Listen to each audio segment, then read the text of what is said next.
Hello everyone, আজকে আমি মুরগি রান্নার একটা রেসিপি নিয়ে এসেছি। এটা আমার মায়ের হাতের রান্না।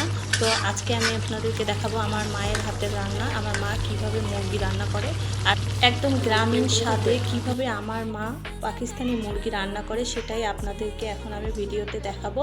তো আমার মা হচ্ছে আমার বাসায় এসেছে আর আমার আম্মুকে দিয়ে আমি এই রান্নাটা করিয়েছি, আমি ভিডিও করেছি। তো আপনারা দেখতে থাকুন, পুরো রান্নার ভিডিওটি শেষ পর্যন্ত অবশ্যই দেখবেন, তাহলে বুঝতে পারবেন কত মজাদার হয়েছে রান্নাটা। তো আমার মা আজকে পাকিস্তানি মুরগি রান্না করবে একদম দেশি মুরগির স্বাদে। তো আপনারা এই রান্নাটা যদি খেতে পারতেন তাহলে বলতেন যে এটা দেশি মুরগি নাকি পাকিস্তানি মুরগি। তো আমার আম্মু পাকিস্তানি মুরগিটাকে অনেক সুন্দর করে রান্না করে, একদম দেশি মুরগির স্বাদের মতো, অনেক মজা হয় খেতে। তো আজকে আম্মু রান্না করতেছে একদম কম মশলা দিয়ে। এই রান্নাটা একদম ঘরে আপনার যা যা মশলা আছে সব কিছু দিয়ে আপনারা রান্না করতে পারবেন। তো অবশ্যই ভিডিওটি শেষ পর্যন্ত দেখবেন, দেখতেই থাকুন। তো আমার মা একে একে কিন্তু পরিমাণ মতো হলুদ লবণ সব দিয়ে দিচ্ছে। তো রান্নাতে আমি আর উপকরণগুলো নাই বললাম, তো আপনারা দেখতেই পাচ্ছেন মুরগির রান্নাতে যা যা দিতে হয় তাই আম্মু একে একে দিয়ে দিচ্ছে। তো আপনারাও ঠিক এভাবে চাইলে ভিডিওটিতে দেখে দিতে পারবেন, সমস্যা হবে না। পেঁয়াজগুলোকে ভালোভাবে ভেজে নিয়ে আমার মা এখানে হচ্ছে মরিচের গুঁড়ো, হলুদ গুঁড়ো, লবণ পরিমাণ মতো সবগুলোই দিয়ে দিয়েছে। এখন সবগুলোই এখানে মিক্সড করে নিচ্ছে। তো এগুলোকে ভালোভাবে একদম তেলে পেঁয়াজের সাথে মিক্সড করে নিতে হবে। এখানে আগেই হচ্ছে আদা রসুনগুলোকে দিয়ে দিয়েছিল, এখন হচ্ছে বাটনাতে বেটে নিয়েছিল জন্য এখানে সবগুলো হচ্ছে বাটনাটা ভালো করে ধুয়ে দিচ্ছে, কারণ বাটনার ভিতরে অনেক মশলা লেগে থাকে। তো এগুলো দিলে আরও স্বাদটা হচ্ছে ভালো হয়। তো বাটনাতে বেটে রান্না বা শিলপাটাতে বেটে রান্না কিন্তু অনেক মজা হয়। তো মশলা যদি এভাবে হচ্ছে বেটে রান্না করা হয় সেটা কিন্তু অনেক স্বাদ হয়। তো দেখতেই পাচ্ছেন এই রান্নার মধ্যে কিন্তু একটা গুরুত্বপূর্ণ একটা টিপস আছে। তো অবশ্যই ভিডিওটি দেখতে থাকলে আমি আপনাদেরকে টিপসটা জানিয়ে দেব। এভাবে রান্না করলে অবশ্যই আপনাদের মুরগি রান্নাটা সবাই খেতে অনেক পছন্দ করবে।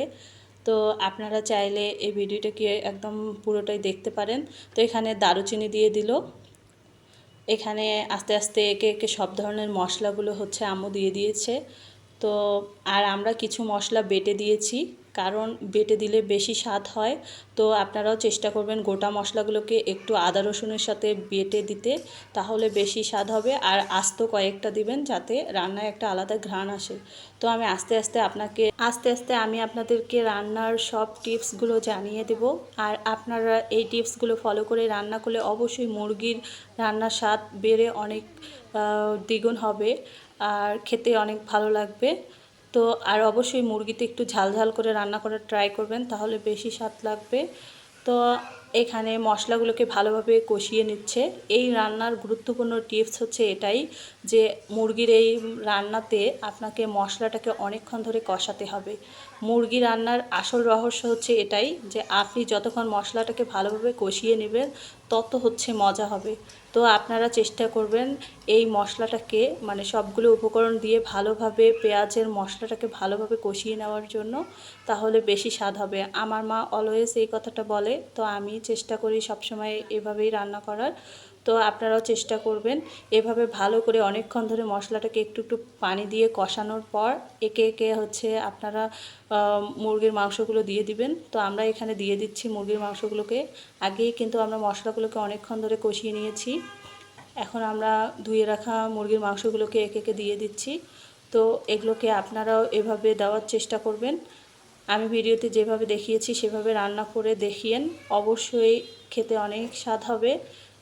আপনারা চাইলে বাসায় ট্রাই করতে পারেন। আর ভিডিওটি কেমন লাগলো অবশ্যই জানাবেন।